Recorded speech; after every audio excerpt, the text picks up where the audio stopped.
just fails to buy our constitution at auction. So we have a blockchain news update. We're live on CoinMarketCap's blog Alexandria. Article was done by Connor Sefton about a day ago. She said a group of cryptocurrency enthusiasts have failed in their audacious bid to buy a rare copy of the US Constitution. The Constitution DAO, a decentralized autonomous organization, had been quietly confident about their chances ahead of last night's Sotheby's auction. So the converted artifact was expected to fetch $15 million to $20 million, and the DAO had managed to raise more than $40 million. A flurry of bids meant the copy of the US Constitution, which was printed back in 1787 and is one of just 13 in existence, ended up selling for $43.2 million.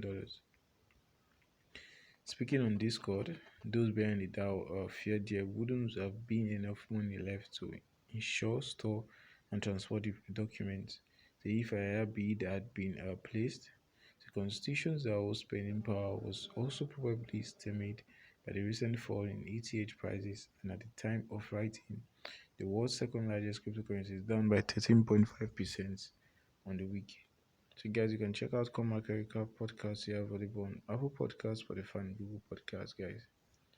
So, the project remained upbeat as it broke the bad news to its community last night and said in a statement. So, while this wasn't the outcome we hoped for, we still made history tonight with Constitution DAO.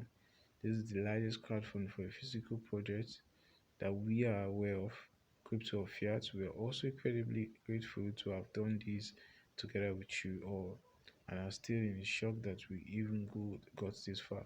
The organizers added that there were a number of other achievements to be proud of.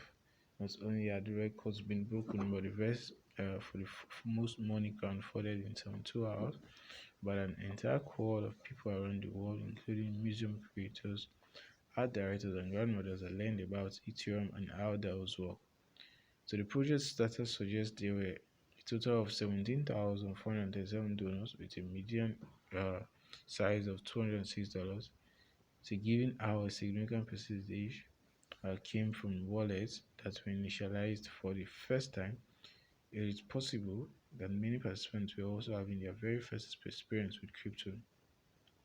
So signing off, the organizers assured donors that they would be contacted in the coming days to receive a refund, although gas fees would be deducted.